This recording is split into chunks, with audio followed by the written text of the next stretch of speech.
Atkins says the Blue Jays made Guerrero Jr. offers that would have been, quote, record-setting. Asked what records, he clarified, Blue Jay records, and would have been one of the highest-paid players in the game. So, Vladimir Guerrero Jr. set to hit free agency. As we say good morning to Jared Carrabis, Underdog Fantasy, Baseball is Dead podcast, Section 10 pod, part of the Red Sox Nation here. But let me ask you about Vladimir Guerrero Jr. and the Blue Jays, obviously a rival of your Red Sox there, a team that you love. What do you make of it? Yeah, it's a real shame to hear that the extension didn't get done. I'm really broken up about it. I can see you're real tough. Broken up about it.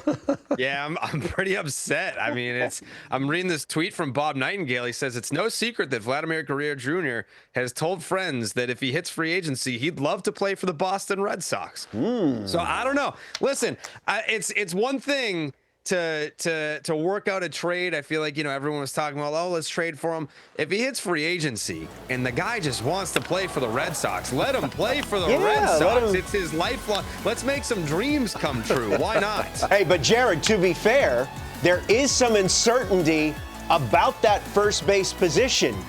And also uncertainty about the third base position there in Boston. You got Rafi Devers saying he's pretty adamant, hey, I'm a third baseman. There was a thought of maybe you can move him to first now that Bregman's playing third, or maybe Devers is a DH. What do you make of what's going on with Rafi Devers? I feel like it's a lot to do about nothing, and I think Alex Cora has a handle on this situation. If you were to ask me, because I know that there's a lot of discourse going on right now about, should they have brought this up to Rafi before?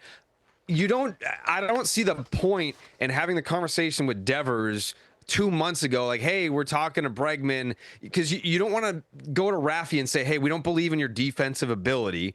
And then what if Bregman signs with the Cubs? What if Nolan Arenado doesn't happen as far as a trade is concerned? Then you've already told your third baseman you don't believe in him defensively. Then you have to be like, actually, no, we do believe in you if those trades don't work out. So the timing of it was because Bregman took so long to sign. Like, it's very simple.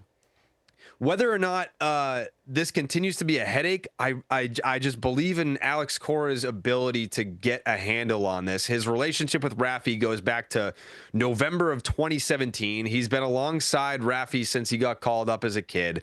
I think it looks clunky because it looks like they kind of just brought in Bregman and didn't have a contingency plan or anything like that.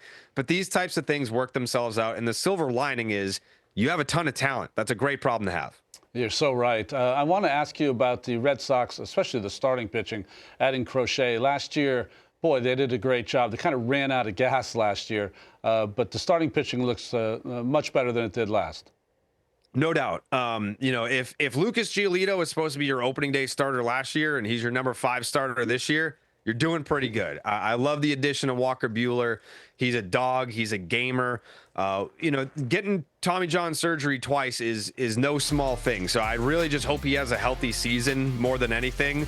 But the addition of Garrett Crochet, you have a frontline guy. That's something that you haven't been able to say for quite some time. Tanner Houck coming off that breakout all-star season. I feel like he can take another step forward. I feel like he can unlock something. And then the addition of Patrick Sandoval, you're not going to see him until the second half, but that's when the Red Sox have run into problems. The last 3 years, they've been in it at the trade deadline. Then they've fallen off in the second half because of starting pitching. They've needed the bullets. They haven't been able to get it, but now they've kind of set themselves up for a nice little season where I have them making the playoff, and I'm fair. I know I'm a Red Sox guy, but I didn't have them making the play. I was very down on them last year. This is the first year I think I've picked them to get in, probably since 2021. Yeah, I think the Red Sox as a potential playoff team, I don't think that's a big stretch. I think that's definitely something that could definitely happen.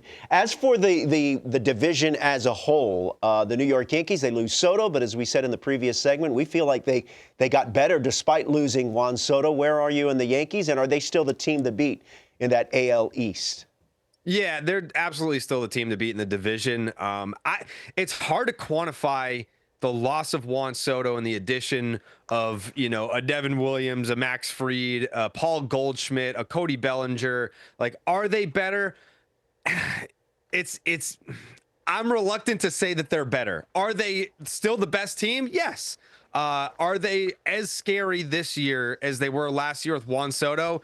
To me, it's a no. I love the addition of Fried. I wanted him here in Boston.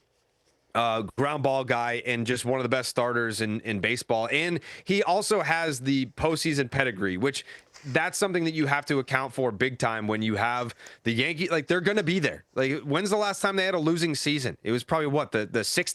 It's been a long time. So I love the additions that they made. I'm reluctant to say that they're better, but they're still the best team in the AL East. You know, I wanted to ask you about Stanton because 2 bad elbows, that's a big loss for them. But they're used to this kind of news in spring training regarding Giancarlo. Yeah, Brian Cashman has been on the record, and I appreciate his bluntness when he talks about Stanton. He's like, listen, we know that there will be points during the season where we don't have Giancarlo Stanton, but it's those points that we do have them that we need to make it count. If there's something barking, this time it's the double elbow situation.